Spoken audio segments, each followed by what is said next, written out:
എന്ന് പറഞ്ഞവരെ, ഇന്നത്തെ സുവിശേഷത്തിൽ നമ്മൾ ഇപ്രകാരം വായിക്കുകയാണ്: യഹൂദർ അവനെ കല്ലെറിയാനായിട്ട് വീണ്ടും കല്ലുകൾ എടുത്തെന്ന് പറയുകയാണ്. എന്ന് പറഞ്ഞാൽ ആദ്യമായിട്ടൊന്നല്ല ഈശോയെ കല്ലെറിയാനായിട്ട് അവർ ശ്രമിക്കുന്നത്. വീണ്ടും കല്ലുകൾ എടുത്തു എന്ന് പറയുമ്പോൾ ഇതിനു മുമ്പും ഇതുപോലത്തെ അനുഭവങ്ങൾ ഉണ്ടായിട്ടുണ്ട്. പക്ഷെ ഒരു തവണ പോലും ഈശോയെ കല്ലെറിയുന്നതായിട്ട് സുവിശേഷം നമ്മൾ വായിക്കുന്നില്ല. ഇവിടെയും അതേ അവസ്ഥ തന്നെയാണ്. യഹൂദർ ഈശോയെ കല്ലെറിയാനായിട്ട് വീണ്ടും കല്ലുകൾ എടുക്കുമ്പോൾ ഈശോ അവരോട് നിവർന്നു ചോദിക്കുകയാണ്: ഞാൻ ചെയ്ത അനേകം നല്ല പ്രവൃത്തികളുണ്ട്, ഇതിലേത് നല്ല പ്രവൃത്തി മൂലമാണ് നിങ്ങൾ എന്നെ കല്ലെറിയുന്നതെന്ന് കൃത്യമായിട്ട് നിവർന്നു അവരോട് ചോദിക്കുകയാണ്. അപ്പൊ അവര് പറയുകയാണ്, അതിൽ നല്ല പ്രവൃത്തി കാരണമൊന്നുമില്ല, ദൈവദൂഷണം കാരണമാണ് ഞങ്ങൾ നിന്നെ കല്ലെറിയാനായിട്ട് ആരംഭിക്കുന്നത് എന്ന് പറയുകയാണ്. അപ്പൊ ഈശോ വീണ്ടും അവരോട് വാദിക്കുന്നു.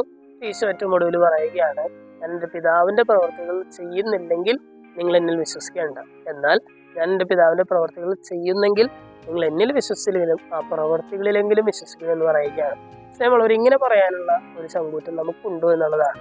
ഞാൻ ദൈവത്തിന്റെ പുത്രനാണ്, ദൈവത്തിന്റെ പുത്രനായ ഞാൻ ദൈവത്തിന്റെ പ്രവർത്തികൾ ചെയ്യുന്നില്ലെങ്കിൽ നിങ്ങൾ എന്നിൽ വിശ്വസിക്കേണ്ട, എന്നാൽ ഞാൻ ദൈവത്തിന്റെ പ്രവർത്തികൾ ചെയ്യുന്നു എന്നുണ്ടെങ്കിൽ നിങ്ങൾ എന്നിൽ വിശ്വസിച്ചില്ലെങ്കിലും ആ പ്രവർത്തികളിൽ വിശ്വസിക്കും എന്ന് പറയാനുള്ള ഒരു ചങ്കൂറ്റം നമുക്കുണ്ട്.